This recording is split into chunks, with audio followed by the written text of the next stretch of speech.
Salut! Aujourd'hui, on va parler des salariés. D'un point de vue anthropologique, limite, être salarié, aujourd'hui, je crois que c'est Naval qui dit un truc comme ça, c'est un peu l'esclavagisme de notre époque.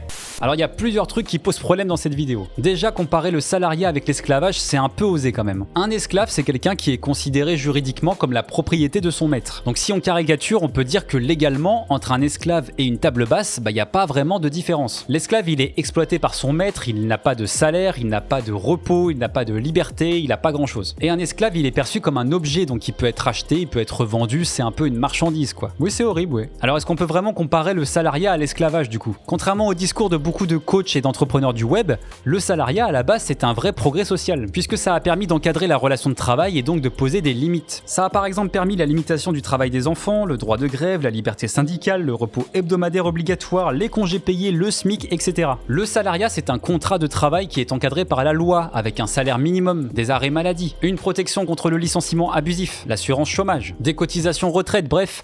Comparer ça à l'esclavage, même si on lâche des grandes phrases du genre d'un point de vue anthropologique, faut quand même le faire. Et pour appuyer ses propos, il cite un certain Naval, et alors là c'est pas clair du tout. Parce que la photo qu'il montre c'est celle de Georges Navel, pas Naval, et Georges Navel c'est un écrivain français, ancien ouvrier, salarié, qui effectivement critiquait le salariat, notamment parce qu'il nous rend dépendants d'un salaire pour vivre. Mais Navel il a jamais comparé ça à l'esclavage, pas du tout. Par contre peut-être qu'il parlait de Naval Ravikant, un entrepreneur indo-américain extrêmement influent qui lui effectivement est assez critique du salariat, puisqu'il parle carrément du piège de l'esclavage salarial. Mais si on suit sa logique, ça a pas l'air de le déranger d'être un esclavagiste alors, puisqu'il est quand même investisseur dans plus de 200 entreprises dont Uber et Twitter. Donc a priori l'esclavage c'est mal, sauf quand t'es riche.